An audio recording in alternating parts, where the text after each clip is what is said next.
Alrighty, we continue. This is Zach Gelb show on the Infinity Sports Network. A massive weekend upcoming in college football after what was a tremendous weekend a weekend ago. And now joining us, one of the best analysts in the country. He does a great job at NBC, is a former Ohio State Buckeye linebacker, won a national championship. And that, of course, is our guy, Josh Perry, kind enough to join us once again. Josh, appreciate the time as always. How you been? I've been good. I appreciate you guys having me back on.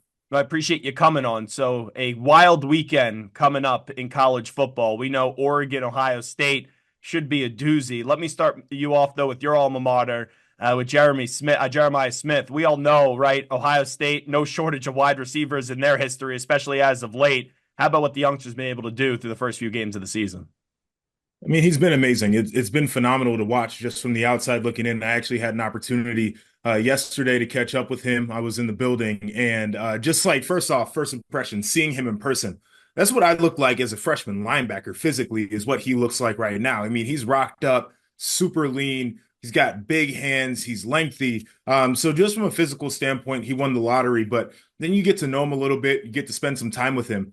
There's a seriousness about his approach. He's very quiet, a little bit soft spoken, extremely thoughtful. When you ask a question, he pauses, thinks about the answer before he gives you one. And you can tell, like, that's the reason why he's had success so early on. Now, I pair that with the fact that he walked into a room that had a veteran like a Mecca Buka in there. And those guys spent a lot of time together in the offseason. It makes a ton of sense. And it shows up on Saturdays, whether, he's making the contested catch, whether it's holding somebody off and then just palming the ball with one hand. Like he's had so many of those crazy catches, but he puts in the work and he's got the serious approach to match. Marvin Harrison Jr., the last few years, was the standard. And that says a lot with how many great wide receivers, like I said, Ohio State has had. What do you think is the ceiling for this youngster? Yeah, I don't think we've seen anything like it, if I'm being completely honest. Like Marv was amazing. And, you had Garrett Wilson, Chris Olave, and some of the guys that came through before that. I played with Mike Thomas, who was a really good one. Devin Smith was great for us as well. You go back to David Boston, Joey Galloway. There's nothing like it. And I'm telling you this right now. He's got every physical attribute, but just watching him go to work is totally different. So I asked some of the people around the building, what do you think the ceiling is? They said there is no ceiling. The ceiling is not there. And it's crazy to hear, but when you put your eyes to it, you can definitely feel it. It's going to be fun to compare the next few years, Jeremiah Smith with his start, and then Ryan Williams at Alabama as well, because what they've been able to do through the first few weeks of the season, I throw my hands up and say, I don't know what else they could do after this. Yeah, I wish I was blessed like those two guys. I mean, Ryan Williams out here, 17 years old, man. Like, I mean, dude, go to prom. Go do what high schoolers are doing. He's out here dunking on people like it's his job. And again, like, I'm not as familiar with that program, but you hear the same things about him and the quality of the work that he puts in. These two guys are on a different path, right? And they can write their own check. They'll be paid as much as anybody's ever been paid playing the game. But it's super fun to see it from its inception and then what they can do into the future. Josh Perry here with us. I'll go back to Ohio State and Oregon in just a second, but moving forward with Alabama, 2 weeks ago, they beat Georgia. Then they followed up, and I still can't believe that they lost to Vanderbilt. I still think they'll make the college football playoff in a 12-team format. I know their schedule, has like three tough games left on it, but how do you kind of evaluate Alabama now? I mean, it's one of the wild things that happens in college football. I'll start by saying this, there's been a lot to make about Kalen DeBoer, and there, when a guy who didn't grow up coaching ball in the South starts coaching ball in the South, everybody's like, oh, he doesn't fit, he doesn't know what it's about. And you lose to Vanderbilt, obviously unacceptable. And you start to hear some of the narratives. I'll put it like this. The guy's won everywhere he's been, right? Took Washington to a national title game. I don't think any of us had that on our bingo card for what that program was going to do. He's a really good ball coach. I think he's going to have these guys on the right track. One of the things that happens in the sport of college football, you go get you a big win, right? Like you beat Georgia, who is the current dynasty, if there is one. Kirby was the heir apparent to Nick Saban as the best coach in the sport. You get back on campus and all the young ladies are telling you how good you are, and you got your mom and your dad, your aunt and your uncle telling you that you're going to the league and it's your year to win national title. You start flipping on all the morning shows and they're talking about Jalen Milroe and this offense and he's going to win a Heisman. You let your guard down. You take a deep breath. I've been there before as a player. We watched Notre Dame do essentially the same thing earlier this season, go on the road, beat Texas A&M, who people think, and it looks like right now, could contend for the college football playoff and lose at home to NIU. We're dealing with young people who ride the wave of emotions, and I think that's part of it. I think there's an X's and O's part where defensively they have to be much better. We saw what their defense looked like in the second half against Georgia. That's not championship standard. And I think Vanderbilt and their offensive staff created a really good game plan to take advantage of an Alabama defense that doesn't do a ton in terms of variation. Diego Pavia, really good player. I think people are starting to figure that out. So you put all of those things together, combined with a sleepy stadium, it's small, it's under renovation, like all the factors can create this chaos. I think Alabama's going to be fine. The sky did not fall. Everybody woke up in the morning, things were fine. But it definitely is a rough start to the tenure for Kalen DeBoer in that sense. Joshua Perry here with us. Getting back to your alma mater, going up against Oregon. We know what is expected of Ohio State this year. We also know what's expected of Oregon. Oregon, even though they're undefeated, got off to a little bit of a slow start, but now they're finding their groove. Put the football cap on here. What do you think this game comes down to on Saturday? So I'll say this. I think it's a unique game for every storyline that's involved. And from the time I spent yesterday, there's a tightness, I think, a tension that existed in the Ohio State program, and especially last year.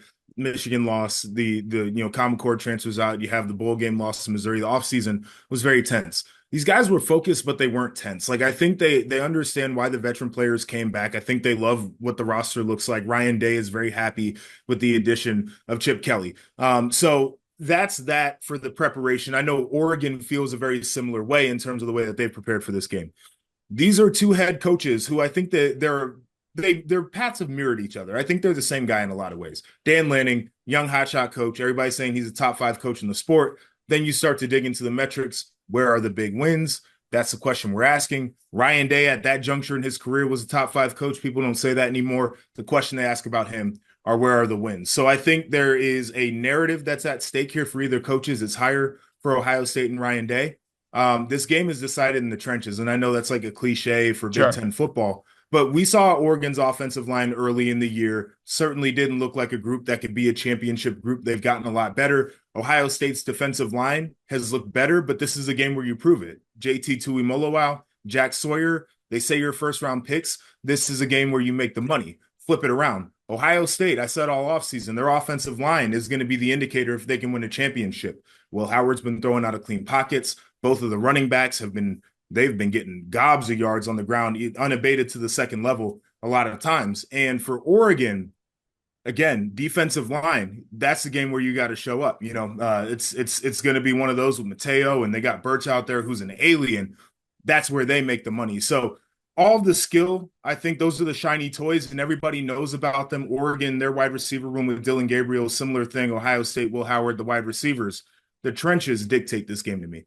Let's get to Red River. Deion Burks, I just saw, not expected to play this weekend for Oklahoma. We know Oklahoma has made the quarterback switch. Texas, right, is the team, and this is their year after making the college football playoff last year. When you look at Red River, can you make the argument outside of that, hey, it's just a rivalry, for Oklahoma to pull off the upset?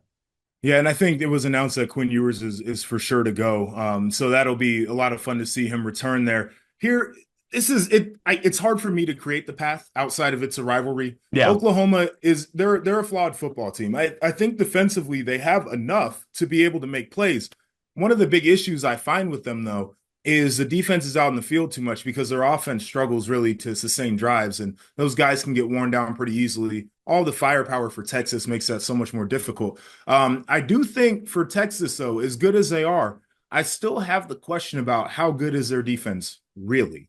Like, I know it's a good unit, but the offenses that they faced so far haven't really been a test, right? Like Colorado State was not one. We know Michigan's got their issues. Like you start looking down the schedule, you say, okay, Texas, good defense, but how good? So I don't know if Oklahoma is able to create some momentum swinging plays, they can get some trick plays in there. Maybe you get them up against the ropes that way. But I mean, they're in two completely different spaces as programs right now. Let me hit you up on 2 more games quickly with Josh Perry. USC. Such an up and down season for them. We know what transpired last week, and now they have Penn State. And Penn State, I think they've looked good this year. I want to see if they could look great. Can USC pull off this upset at home up against the Nittany Lions? Yes, they can. There's a stat out there about Big Ten teams having to go over two time zones. I think 1-7 with Indiana being the only win. Shout out to my guy Sig. But it's I think Penn State's the better football team here. So for USC, their defense certainly has to play better, make the tackles they need to make. I think their offensive line has been exposed a couple times. They were against Michigan. Minnesota was able to take advantage as well. And so if they can shore up those two spots, which is difficult, certainly, I think there's a path. I agree with you fully on Penn State, though. I think that Andy Kotelnicki has elevated them from a scheme standpoint, and that's allowed guys to play better. I think Tyler Warren's a legit NFL draft pick. Drew Aller, certainly talented. Still a question about the wide receivers. I like the running back room. I don't know if I love the offensive line there. And defensively, they're a really good unit, but they play aggressive and they like to be in single coverage. And if you can get a quarterback who can spin the rock out to some good weapons, you might be able to take advantage of the back end there. And I'll also be fascinated to see how Ole Miss and LSU play on out because it's kind of like the last life for both of those teams. The loser, you're not feeling good about them potentially making the college football playoff. Yeah, and LSU, man, I got a question. Just like I don't think they're that good of a football team. I think they're fine, but it's hard for me to say that I believe that they're going to make a run into the postseason. Blake Baker was a splash higher, $2.5 million or whatever the number was, and the defense doesn't look like it's taken the strides that they need them to. Lane Kiffin, for all of I feel like I can't trust him. The one thing that he'll be able to do against a defense that has been exposed before is expose them, and they've got great quarterback Jackson Dart. Wide receivers have played really well. And I will give them credit on defense. They've been able to bow up this year better than in years past. So I would give the edge to Ole Miss here. I do think it's like kind of two coaches where you ask the question of, they're really good coaches and they deserve credit. Neither one of them has been able to capture that greatness. And so you're kind of battling with that thing too. Last thing I'll ask you, Joshua Perry does a great job. The former Ohio State defensive player, won a national championship. Great job now on NBC with all their coverage. I look at the Heisman. No disrespect to, Jalen Milroe, whose name was hot for a week, Cam Ward, who's going to be a finalist in New York City, assuming Miami gets the ACC championship game. You take a look also at Quinn Ewers when he's coming back from the injury. But to me right now, this is a two-man race between Travis Hunter and Ashton Jeanty. And who would have thought we'd be saying that? Colorado and Boise State, the two teams with the Heisman Trophy frontrunners right now. And I'm with you on that 100% of the way. And I like the fact that it's a couple of teams that aren't the blue bloods. And I also like the fact that it's not just quarterbacks that we're talking about right now. I would give the edge personally to Travis Hunter. I know that sounds crazy based off of what Genty's done. This has nothing to do with the level of competition he's faced. He tore up Oregon. He's on a historic pace. I love watching him play. I stay up to see his games there. Travis Hunter's doing something that we have not seen. That man is averaging like 120 snaps a game. He's playing at an elite level on both sides of the football. He makes game-changing plays on offense, and we saw he had that interception against UCF. Boom, hit the Heisman pose. Like, he understands the moment that he's in, and I think, to me, he's the front runner for the award. Hey, Genty's hit the Heisman pose a few times this year as well. Yeah, he has. That man is I'm going to do my Stephen A. He's a bad man. Yeah, I got a chance to talk to him 2 weeks ago, and I wrote down 3 names of running backs that he reminds me of. And I said, Alvin Kamara, Marshawn Lynch, and Derrick Henry. And I go, who do you model your game after? And he goes, Alvin Kamara, and then also Marshawn Lynch. So when I watch him, he just puts on a highlight, about 6 highlights each and every week. The explosive runs are crazy. Like, dude's got to be tired. His legs got to be hurting because he's just running away from everybody. Well, he runs away so quickly early in the game, they don't even need him for the second half with those scores. It's wild. Hey, keep kicking ass with the Big Ten's coverage on NBC. We appreciate the time, Josh. I appreciate you. Thank you.